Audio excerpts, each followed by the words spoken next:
Hello everyone, কেমন আছো সবাই? আশা করি সবাই ভালো আছো। অনেক দিন পর সবার সঙ্গে দেখা কথা হচ্ছে, কারণ অনেক দিন আমি ব্লগ ছাড়তে পারিনি।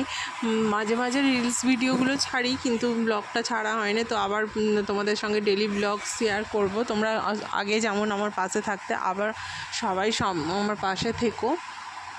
তো দেখো, আজকে সন্ধ্যেটা তোমাদের সঙ্গে শেয়ার করলাম। সন্ধ্যে থেকে আমার কি কাজকর্ম থাকে আমি সেটাই তোমাদের শেয়ার করলাম।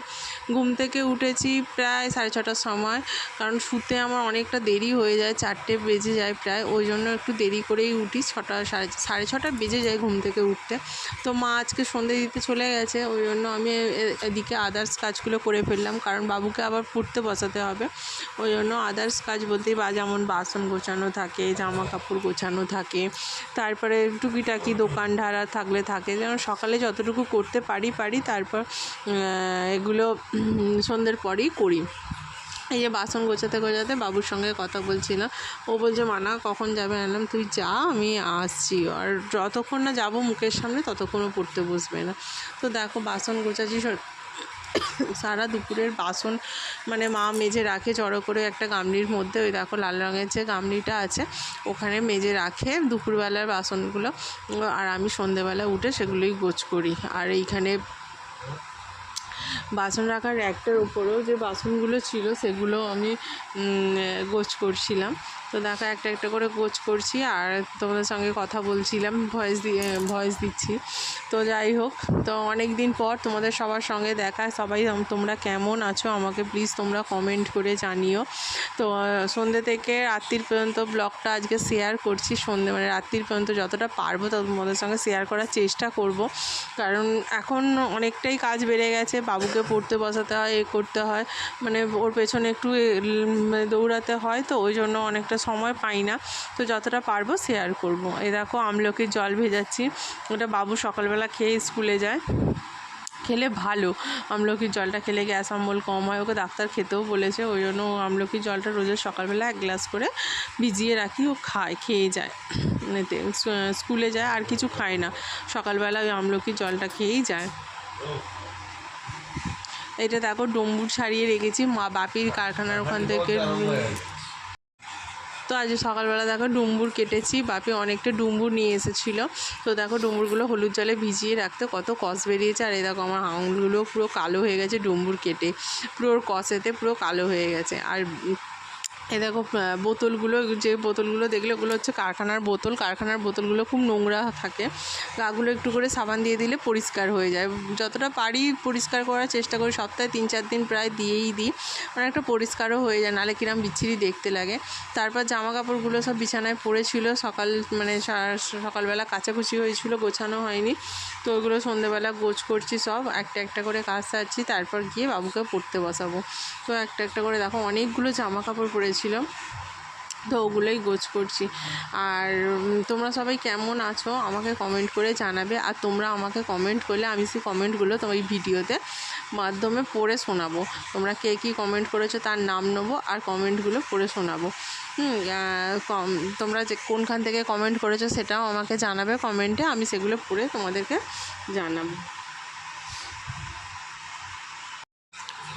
তো দেখো, একটা একটা করে জামা কাপড় গুছিয়ে নিচ্ছি, আর জায়গা মতো রাখতে হবে, কারণ নালে অগোছালো হয়ে থাকবে। এই বিছানাটা যেমন আমাদের কম ইউজ হয়, অতটা লোকজন আসলেও শুতে চায় না, ফাঁকাই পড়ে থাকে, ওই জন্য ওখানেই জামা কাপড়গুলো কেচে রাখা হয়। ওই জন্য এখানেই জামা কাপড়গুলো কেচে রাখা হয়। আর তাড়া থাকে না অত গোছ করার, ওই জন্য ওখানেই পড়ে থাকে। কাল রবিবার ছিল, কালকে জামা কাপড় আমার সন্ধ্যের পর আর কিছু করতে ভালো লাগে না। যা দুপুর পর্যন্ত রান্নাবান্না করলাম ঠিক আছে, সন্ধ্যের পর আর রান্নাবান্নাও করি না, কিছু গোছাইও না, ওই যেমনকে তেমন পড়েই ছিল। তো আজকে ওই জন্য দুদিনের জামা কাপড় অনেকটাই পড়ে গেছে, সব গোছ করছি একটা একটা করে। দেখো, গোছ করা হয়ে গেছে। তো এবার যাবো জায়গা মতো, যেখানে যা জিনিস সেখানে রাখতে।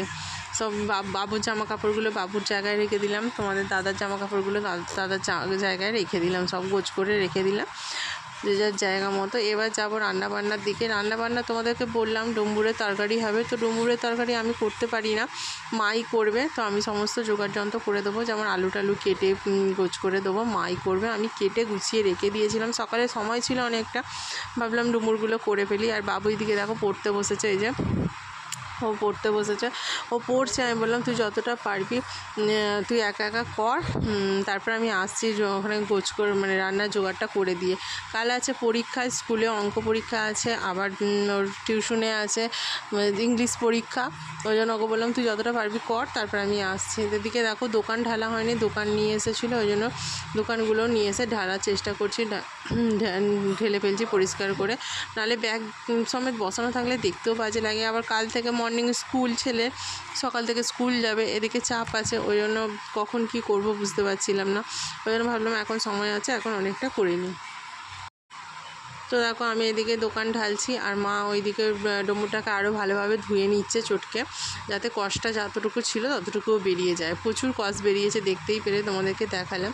তো যাই হোক, এই যে নুনটা অন্যরকম দিয়েছে বলে মাকে দেখাচ্ছিলাম যে এই নুনটাতে আর টাটা নুন দেয়নি, অন্যরকম নুন দিয়েছে, তো ওই জন্য মাকে দেখাচ্ছিলাম। আর এই দেখো ডুমুরটা মা আরও চটকাচ্ছে, মাই রান্না করবে, আমি রান্না করবো না। আর ডুমুরটা চটকাতে চটকাতে পুরো কষে না বেশ পরিষ্কার হয়ে গেছে, অনেকক্ষণ ভেজানো ছিল তো হলুদ জল করে ভিজিয়ে রেখে দিয়েছিলাম।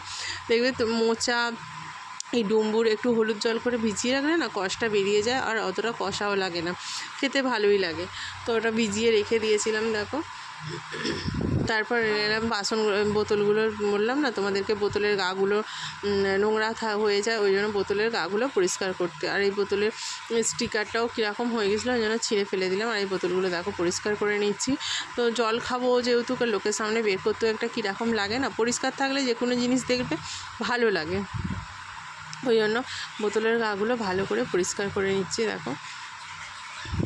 আর কালী হাতে কারখানায় খায় তো, ধরে তো বোতলগুলো, তো জল মানে এত দাগ লেগে যায়, ওই জন্য প্রায় 2-1 দিন ছাড়াই মেজে ফেলি, সপ্তাহে 3-4 দিন হয়ে যায়, তো ওই জন্য পরিষ্কার করে নিচ্ছি।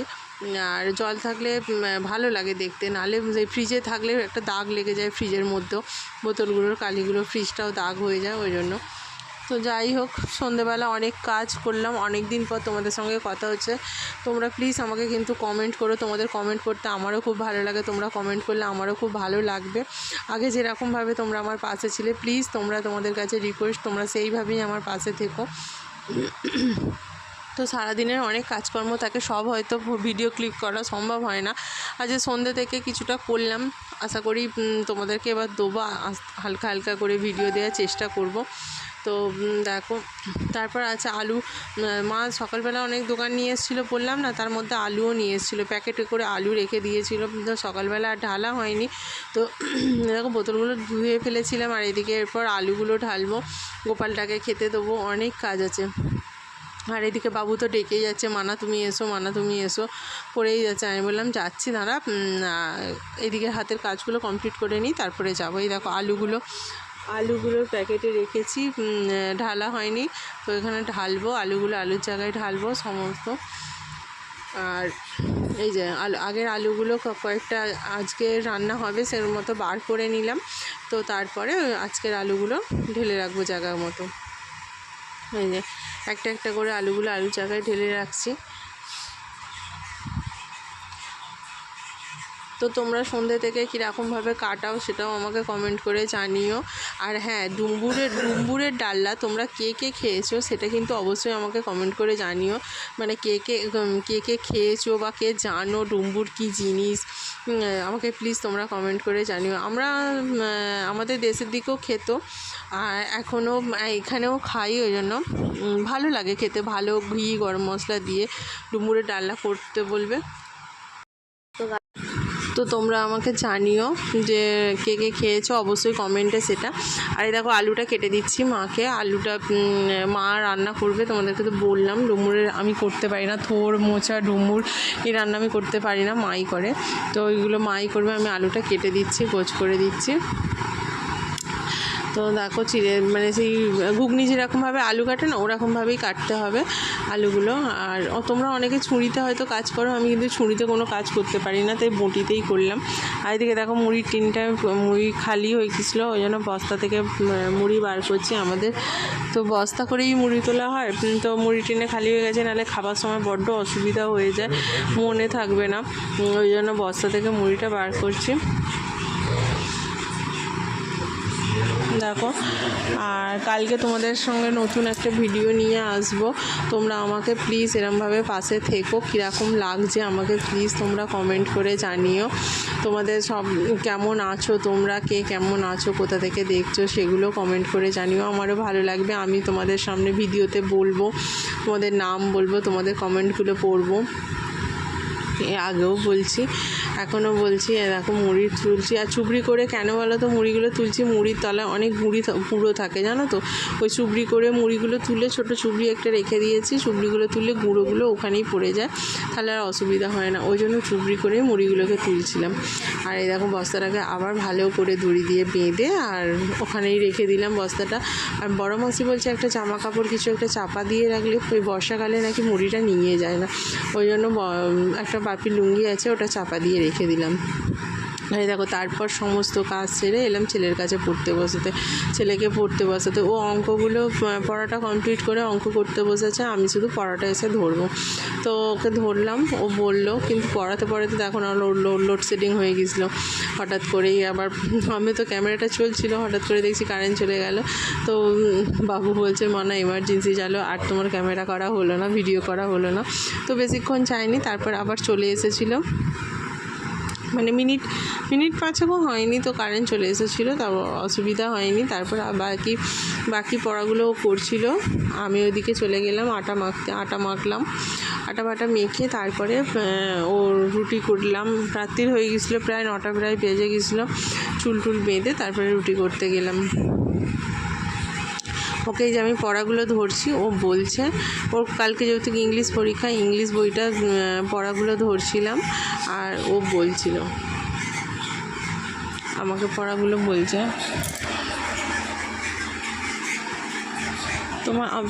তোমাদের আমার ভিডিও কীরকম লাগে সেটাও তোমরা কমেন্ট করে জানিও। কিন্তু দেখো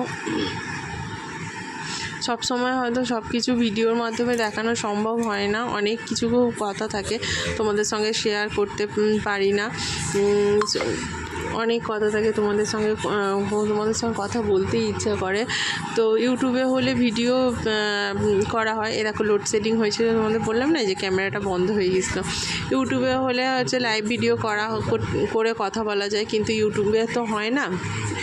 ফেসবুকে হলে দেখো মা কিন্তু ডুমুরের ডালনাটা মাই করছে, দেখেছো, আমি কিন্তু করিনি, মাই করছিলাম। এই যে ডুমুরের ডালনাটা প্রায় কমপ্লিট হয়েই এসেছে, এই যে দেখো হেভি খেতে হয়েছিল, খুব টেস্টি হয়েছিল কিন্তু। আর দেখো রুটিটা, তারপর আমি রুটি করতে চলে এলাম, রুটিটা সবাই 9টা 9:30 প্রায় বেজে গেছিলো, তো রুটিটা করতে চলে এলাম। তো যাই হোক, আজকে অনেকটা কথা হলো, তোমরা কেমন আছো, কোথা থেকে আছো, বারবার বলছি তোমরা এইভাবেই আমার পাশে থেকো, কোথা থেকে আছো সেটাও জানিও। আর সবাই ভালো থেকো, সুস্থ থেকো, সাবধানে থেকো, অবশ্যই তোমরা আমার পাশে থেকো, এইভাবে যেমনভাবে আগেও ছিলে এভাবেও তেমনভাবেই থেকো আমার পাশে। আর আমার ভিডিও অবশ্যই তোমরা বেশি করে দেখো, ভালো লাগলে, যদি ভালো লাগে ভিডিও তোমরা শেয়ার করে দিও। আর অনেক দিন পর আমার ছেলে বলছে মানা আমি লাস্টের ভয়েসটা আমি দেবো, বললাম ঠিক আছে তুই লাস্টের ভয়েসটা দিবি, ও দেবে। দেখো রুটিগুলো কিন্তু আমার পুরো সব রুটিগুলোই প্রায় ফুলছে, দেখো কি সুন্দরভাবে ফুলছে, দেখেছো, প্রত্যেকটা রুটি কিন্তু আমার এমনি ফুলে, খারাপ হয় না, নিজেরটা নিজে বলছি না, কিন্তু সত্যি রুটিগুলো আমার প্রায় ফুলে, খারাপ হয় না, দেখেছো। আজকের ভিডিওটা এই পর্যন্তই, তোমরা ভালো থেকো, সুস্থ থেকো, সাবধানে থেকো, এইভাবে আমার পাশে থেকো। আবার ফিরে আসবো অন্য একটা নতুন ভিডিও নিয়ে, নতুন ব্লগ নিয়ে, তো আবার সারাদিনের কোনো কাজকর্ম নিয়ে। টাটা।